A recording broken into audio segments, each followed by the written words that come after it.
திருச்சிற்றம்பலம். அனைவருக்கும் வணக்கம்.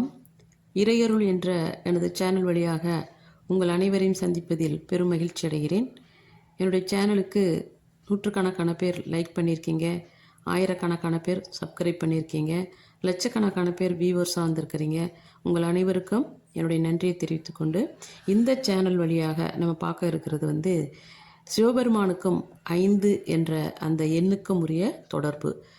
நான் ஏற்கனவே ஷார்ட்ஸ் வீடியோவில் இதை பற்றி போட்டிருக்கேன், 2 ஷார்ட்ஸ் வீடியோ.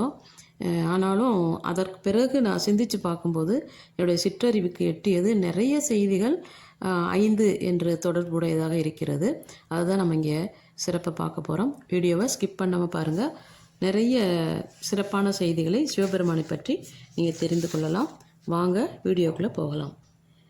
அவருடைய திருமுடி யாருக்கும் இல்லாத சிரசு என்று சொல்லக்கூடிய திருமுடியில் இருக்கின்ற சிறப்பு என்ன அப்படின்னா, தலையில் கங்கா நதி, பிறைச்சந்திரன், நெற்றிக்கண், நாகம், ஜடாமுடி, 5 முகங்கள், தத்புருஷம், சத்யோஜதம், வாமனம், ஈசானம், அகோரம்.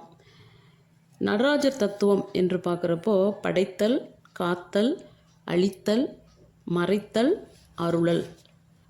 நாகலிங்கம், அதாவது 5 தலை உள்ள நாகங்கள் குடைப்பிடித்தார் போல இருக்கும். அதுக்கு பன்னகம் அப்படின்னு சொல்லுவாங்க. லிங்க திருமேனி மீது 5 நாகங்கள் இருக்கும், குடைப்பிடித்த மாதிரி. பஞ்சபூதம் அப்படிங்கிறப்போ நிலம், நீர், காற்று, தீ, ஆகாயம். அது பஞ்சபூத தலங்கள் என்று 5 திருத்தலங்கள் இருக்குது. அதே போல் பஞ்சசபை, தில்லையில் பொற்சபை, மதுரையில் வெள்ளியம்பலம், திருவாலங்காடு ரத்தின சபை, அப்புறம் நெல்லையில் தாமிர சபை, திருக்குற்றாலம் சித்திர சபை. இது நிறைய பேருக்கு தெரிஞ்ச விடயங்கள் தான். அப்புறம் பஞ்சலிங்கத்தை வச்சு தான் முருகப்பெருமான் திருச்செந்தூரில் பூஜை பண்ணுவார். அதே போல் அரண் அஞ்சாடுதல்னு சொல்லுவாங்க. அரண் என்றால் சிவபெருமான், அஞ்சாடுதல் என்கிற பொழுது பால், தயிர், நெய், கோமயம், சாணம் இதெல்லாம் சேர்ந்து பஞ்சகவ்யம்னு சொல்லுவாங்க பாருங்கள். சிறப்பான அபிஷேகமாக சிவராத்திரி அன்று செய்யப்படும். அது 5.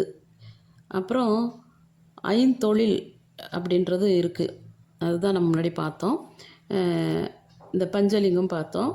அரண் அஞ்சாடுதல்ங்கிறது பஞ்சகவ்யம். திருவையாறு என்ற திருத்தலம் இருக்குது பாருங்கள். அது ஏன் அந்த பேர் வந்துச்சுன்னா, அம்மையினுடைய திருமுலைப்பால், நந்தித்தேவருடைய வாய்நுரை, சங்கு தீர்த்தம், சைவ தீர்த்தம், காவிரி ஆற்றின் துணையாறான அரசியலாறு, இதெல்லாம் சேர்த்து தான் 5 ஆறு. அதாவது திருவையாறு, அங்கே இருக்கிறவர் ஐயாரப்பன் என்று அழைக்கப்படுகிறார். பஞ்ச புராணம் பாடுவாங்க பூஜை முடிந்த பிறகு. ஒரு தடவைக்கும் பஞ்ச புராணம். அது தேவாரம், திருவாசகம், திருமந்திரம், திருவிசைப்பா, திருப்பல்லாண்டு. பஞ்சமூர்த்திகள் அப்படின்னுங்கிறது தான் திருவீதி உலா வரும். அதில் சுவாமி, அம்பாள், சிவபெருமான், உமையம்மை, விநாயகர், வேலவர், சண்டீஸ்வரர். நிறங்கள் ஓர் 5 மறைந்திருந்தாய் எம்பெருமான் அப்படின்னு சிவபுராணத்தில் ஒரு வரி வரும் பாருங்கள். அப்போது 5 நிறங்கள், முதன்மை நிறத்திற்குள்ளும் அவர் மறைந்திருந்து ஆட்சி செய்கிறார் என்பது நமக்கு புரிய வருகிறது. 5 குறியீடுகள் அப்படின்னு பார்த்தோம் அப்படின்னா, சிவபெருமான் அது ஆட்சி செய்கிறார் என்று நாம் நம்பி வணங்குவது 5 குறியீடு என்று சொல்லக்கூடிய ஸ்படிகலிங்கம், ருத்ராட்சம், திருநீறு, வில்வம், நமச்சிவாய மந்திரம். இது 5ம் அவருடைய 5 குறியீடுகளாக காக்கப்படுகிறது. அதே போல் நமக்கு மேலும் பார்த்தோம் அப்படின்னா, கங்கை நதியை அதெல்லாம் இருக்கிறத நம்ம சிரசில் இருக்குது அப்படின்னு பார்த்தோம். அதே போல் பஞ்ச திருத்தலங்கள் அப்படின்லாம் பார்த்தோம். அப்புறம் அவர் நெற்றிக்கண்ணை திறந்து சாம்பலாக்குற நிகழ்ச்சி 5 முறை, அதாவது நெற்றிக்கண்ணை திறந்த காட்சி 5 முறை நடந்திருக்கிறது. அது என்ன அப்படின்னு பார்த்தா, காமதேவன் என்று சொல்லக்கூடிய மன்மதன் மலர் அம்பினை அவர் தவத்தில் இருக்கும் பொழுது அவர் மேல் எய்ததன் காரணமாக நெற்றிக்கண்ணை திறந்து சாம்பலாக்கியிருக்கிறார். நக்கீரர் தமிழோடு விளையாடுகிற போது நெற்றிக்கண் திறப்பினும் குற்றம் குற்றமே என்று சொல்லி வாதிட்டு அப்போது நெற்றிக்கண்ணை திறந்திருக்கிறார். அம்பாள் தன்னுடைய தந்தையான தக்கன் யாகம் செய்கிற போது அங்கு போக வேணான்னு மறுத்த போது மீறி போயிட்டு ஐயனோடு வாதம் செய்கிற போது நெற்றிக்கண்ணை திறந்திருக்கிறார். இது 3 நெற்றிக்கண்ணை திறந்து இறைவன் செய்த அதாவது நமக்கு அழிவை சொல்லக்கூடிய, அதாவது அகங்காரமாக தேவையில்லாதெல்லாம் இறைவன்கிட்ட செய்தால் இது மாதிரி தான் நடக்கும் அப்படிங்கிறதுக்கான ஒரு எடுத்துக்காட்டு இந்த 3. ஆனால் மேலும் 2 முறை ஐயன் நெற்றிக்கண்ணை திறந்திருக்கிறார். அது 2ம் நல்லதுக்காக திறந்திருக்கிறாருன்னு சொல்லலாம். என்ன அப்படின்னா, தன்னுடைய 5 முகங்களோடு சேர்த்து 6வது முகமாக இருக்கின்ற அந்தோர் முகம் என்று சொல்லக்கூடிய முகத்தோடு சேர்த்து தான் 6 முகத்திலிருந்தும் நெற்றிக்கண்ணை திறந்து 6 தீப்பொறிகள் வெளிவந்த பிறகு தான் நமக்கு முருகப்பெருமான் வெளிவருகிறார் இல்லையா? நெற்றிக்கண் தீப்பொறியிலிருந்து உருவானவர் தான் முருகப்பெருமான். அதனால் அவர் வந்தது நெற்றிக்கண்ணில். அப்புறம் அம்பாள் இறைவனுடைய திருவிழிகளை மூடுகிற போது இருட்டாகுது. எப்படின்னா, இந்த பிரபஞ்சமே ஒளியின்றி இருக்கிற போது இறைவன் கோபப்பட்டு பிரபஞ்சம் ஒளி பெறும் பொருட்டாக ஒரு முறை நெற்றிக்கண்ணை திறந்திருக்கிறார். ஆக காமதேவனை எரித்த போதும், நக்கீரரை சாம்பலாக்கிய போதும், அம்பாளை நிர்கதியாக்கின போதும் முருகன் பிரபஞ்சம் இதற்காகவும் 5 முறை நெற்றிக்கண்ணை திறந்திருக்கிறார். அப்புறம் கபாலி என்ற பெயர் எப்போல்லாம் அவர் பெறுகிறார் என்று சொன்னால், கபால மாலை அணிந்ததனால் கபாலி என்றும், பிரம்மனுடைய தலையை கொய்ததால் கபாலி என்றும், பிரளய சமயத்தில் அம்பாள் சதியாக உருவாகி அவருடைய கபால மாலையில் ஒட்டி கொள்வாள். அந்த சமயமும் அவர் கபாலி என்ற பெயர் பெறுகிறார். அப்புறம் கபாலத்தை ஏந்தி நிற்கிறாருன்னு சொல்கிறோம் இல்லையா? அதோடு சேர்த்து உயிரினை நமக்கு உடலில் புகுத்துகிற போது நம்முடைய உச்சி தலையில் தான், அந்த குழந்தைங்களுக்கெல்லாம் பாருங்கள், உச்சி மென்மையாக இருக்கும், உச்சி மூடலை, உச்சியை தொடாதீங்கம்பாங்க கை குழந்தைங்கலாம். அது லேசாக ஒரு நாடி துடிக்கிற மாதிரி கூட நம்ம பார்த்துருக்குறோம். அந்த இதையும், அதாவது உயிரை உடலுக்குள் புகுத்துகின்றது. ஏன்னா படைக்கிறது உடலை படைப்பது பிரம்மதேவன், நமக்கு உயிரிட்டு சிவபெருமான். அப்போது அந்த குழந்தை கருவில் அந்த உடலில் உச்சியை திறந்திருக்கின்ற உச்சியில் உயிரை செலுத்துகிற போது, கபாலத்தில் செலுத்துகிற போதும் இறைவன் கபாலி என்ற பெயரை பெறுகிறார். அப்புறம் 5 பெண்களுக்கு தனிப்பட்ட முறையில் அவர் அருள்பாலித்திருக்கிறார்.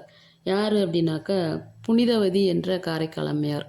காரைக்கால் அம்மையார் நமக்கு தெரியும், மாம்பழத்தை கணவன் கொடுத்து விட்ட மாம்பழத்தை வேலையாளுக்கு கொடுத்து விட்டு, சிவனடியாராக வந்த பணியாளுக்கு, அதாவது சிவனடியாருக்கு கொடுத்து விட்டு, அதனால் கணவனிடம் திட்டு வாங்கி அவரை பிரிந்து, அதன் பிறகு இறைவனை நோக்கி தன்னுடைய ஊனுடம்பை விடுத்து கைலாயம் சென்று இறைவனால் அம்மை என்று அழைக்கப்பட்டவர் காரைக்கால் அம்மையார். அவருக்கு இறைவன் அருள் பாலித்திருக்கிறார்.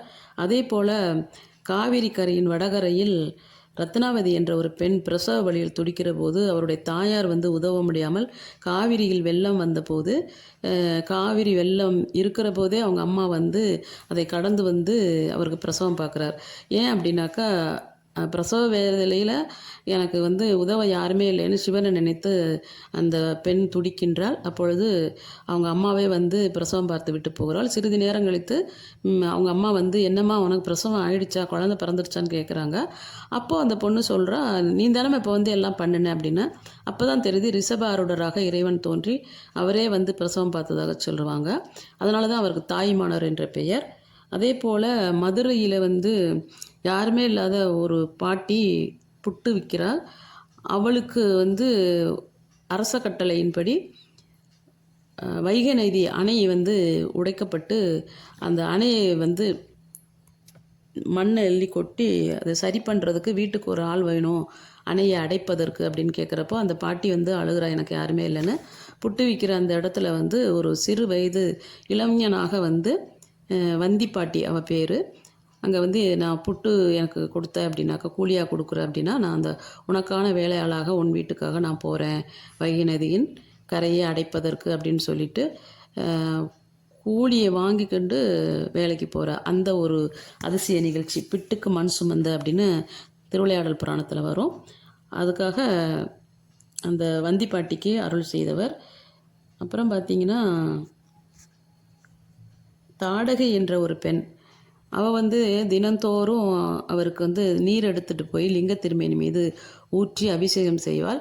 ஒரு முறை அவள் குனிந்து ஊற்றுகிற போது அவருடைய மேலாடை விலகுகிறது, தடுமாறுகிறாள். அப்போது லிங்கமே வந்து வளைந்து வந்து அந்த அபிஷேக நீரை பெற்றுக்கொள்கிறது. அதனால் அதுக்கு தாடகேஸ்வரம் என்ற பெயர் கூட இருக்கிறது. அதனால் தாடகை என்ற பெண்ணுக்கு. அப்புறம் தும்பை என்ற பெண், அவள் வந்து திருவண்ணாமலையில் ஒரு தாசி பெண். அவளுக்கு வந்து அவள் வந்து இறைவனை நோக்கி தவம் இருக்கிற பொழுது இறைவன் தோன்றி என்ன வர வேண்டும் என்று கேட்கிறார்.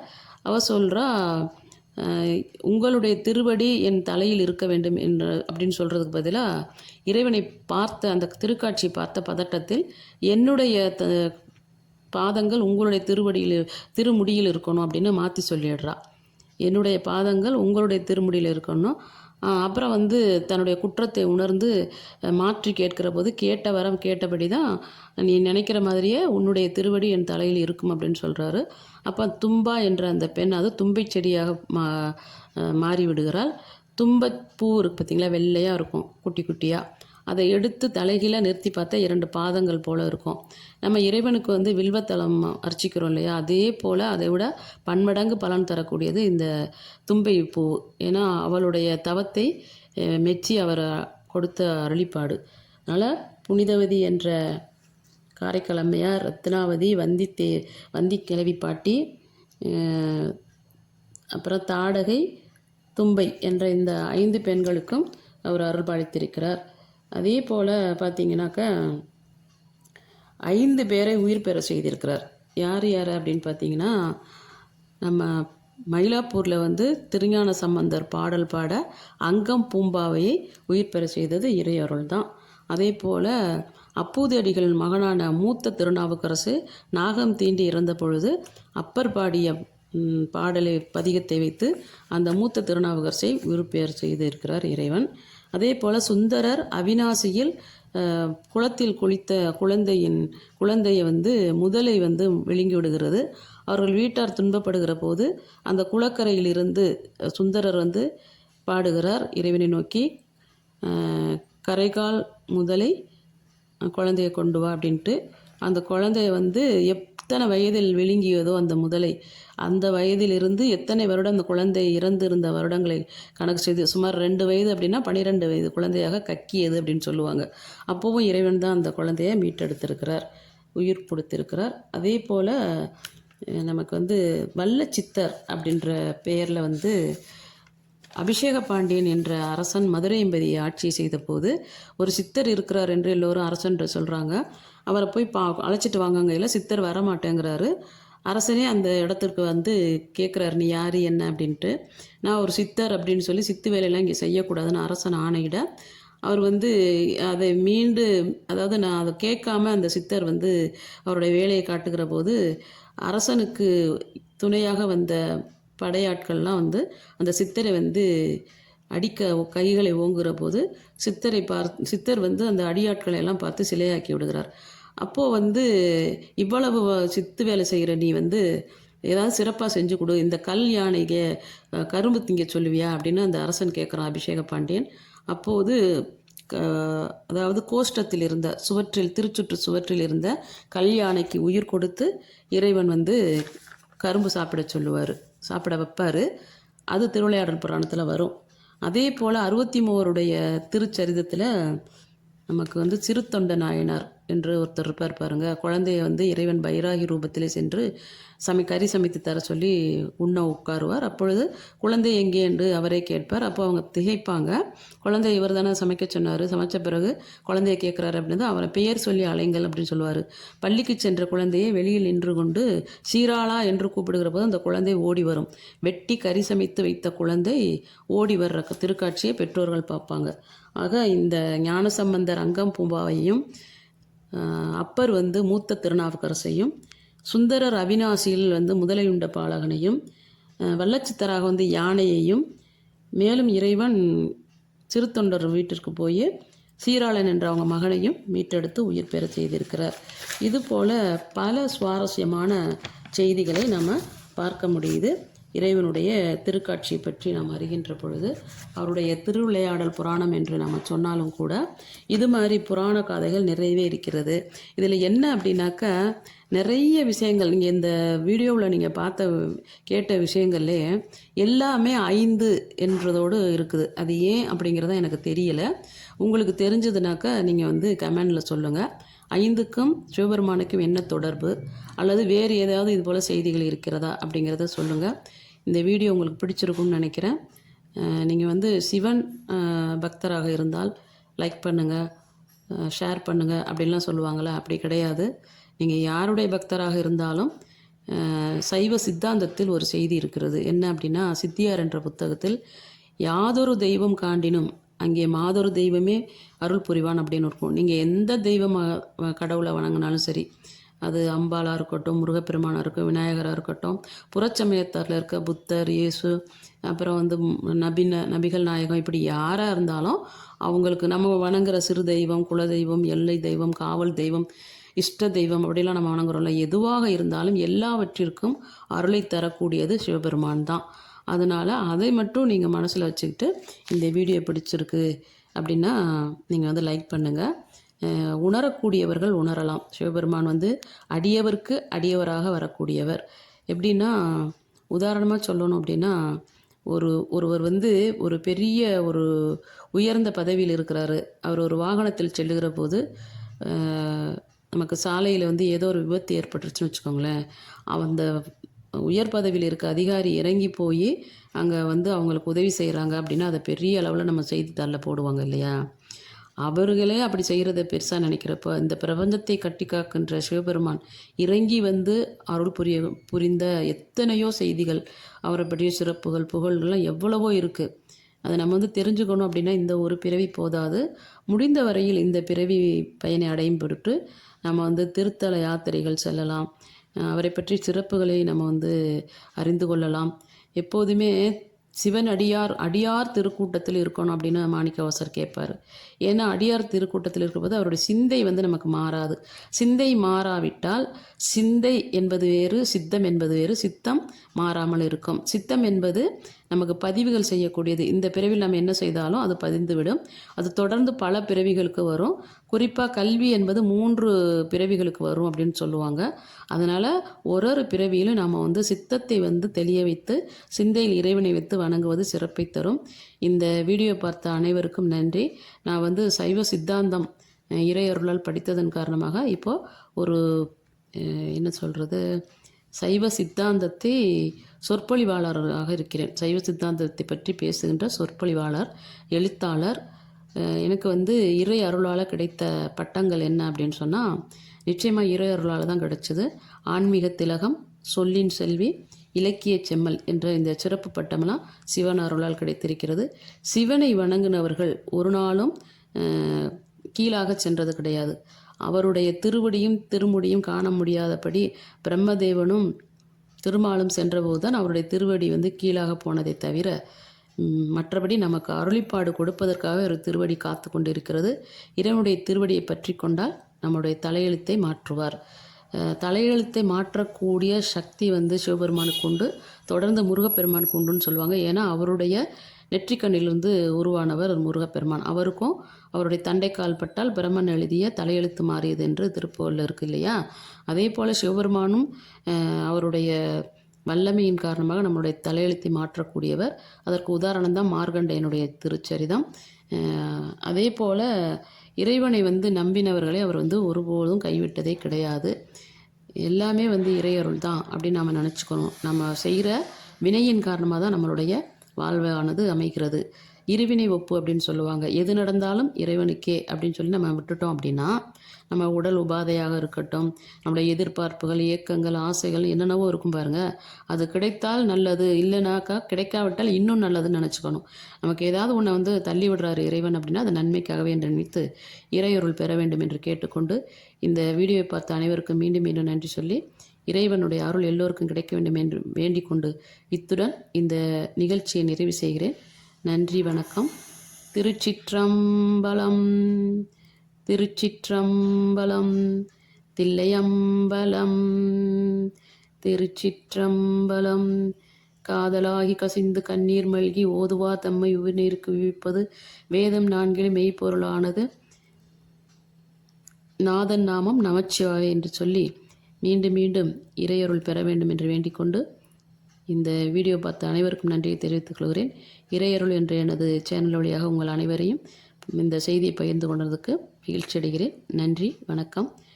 மீண்டும் திருச்சிற்றம்பலம், திருச்சிற்றம்பலம், திருச்சிற்றம்பலம். ஓம் நமச்சிவாய், ஓம் நமச்சிவாய், ஓம் நமச்சிவாய், ஓம் நமச்சிவாய. தினந்தோறும் வீடுகளில் சிவபுராணம் பாடுங்க. முடிந்தவரை இறைவனை முதன்மையாக வைத்து நம்மளை வழிபாடுகள் செய்கிற பொழுது அவனே இறங்கி வருவான். நன்றி, வணக்கம்.